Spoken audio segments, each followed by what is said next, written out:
ધંધુકામાં થયેલી હત્યા બાદ હિન્દુ સંગઠનો પણ મેદાને છે। અમદાવાદમાં ધંધુકાની અંદર હિન્દુ યુવકની હત્યા બાદ ભારેલા અગ્નિ જેવી પરિસ્થિતિ સર્જાઈ હતી।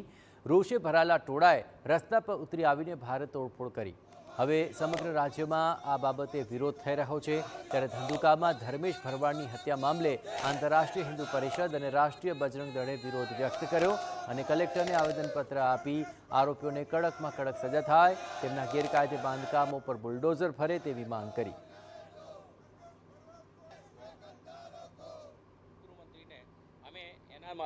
કલેક્ટરશ્રીના માધ્યમથી અમે એક આવેદનપત્ર આપી અને જણાવવા આવ્યા હતા કે દેશની અંદર આવી વારંવાર ઘટનાઓ બની રહી છે। ઘટનાઓ રોકવામાં આવે અને જેહાદી માનસિકતાવાળા લોકો જે છે એના ઉપર એના ઘરે બુલડોઝર ફેરવવામાં આવે, એમની સંપત્તિ જપ્ત કરવામાં આવે અને આકરામાં આકરા પગલાં લેવામાં આવે, જેથી કરીને ભવિષ્યમાં કોઈ જેહાદી તત્વ એ આવી હિંમત ના કરે એવી માંગણી આંતરરાષ્ટ્રીય હિન્દુ પરિષદ રાષ્ટ્રીય બજરંગ દળ વતી અમે કરવા માટે આવ્યા હતા। અત્રે મહત્વપૂર્ણ છે કે માત્ર ઓવરટેક કરવા જેવી નજીવી બાબતે થયેલી બોલાચાલીએ હિંસક રૂપ ધારણ કર્યું હતું અને આરોપીઓ છરીના ઘા મારીને ધર્મેશ ભરવાડની કરપીણ હત્યા નિપજાવી। તેને કારણે સમગ્ર ધંધુકા ભડકે બળ્યું, જે બાદ સમગ્ર વિસ્તારમાં કર્ફ્યુ જેવી પણ સ્થિતિ સર્જાઈ ગઈ। છેલ્લા 10 વર્ષની વાત કરવામાં આવે તો 5 જેટલી હત્યાની ઘટનાથી ધંધુકામાં કાયદો વ્યવસ્થા પર સવાલ ઉઠી રહ્યા હતા।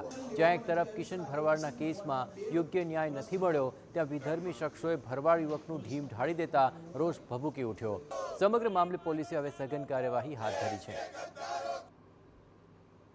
આપ સૌને ખબર છે, પોલીસ આ બાબતમાં પૂરતી કાર્યવાહી કરી રહી છે અને એની એક ડિટેલ તપાસ પણ કરવામાં આવશે અને ત્વરિત રીતે એનું ન્યાય પણ મળે આ બાબતમાં કાર્યવાહી કરવામાં।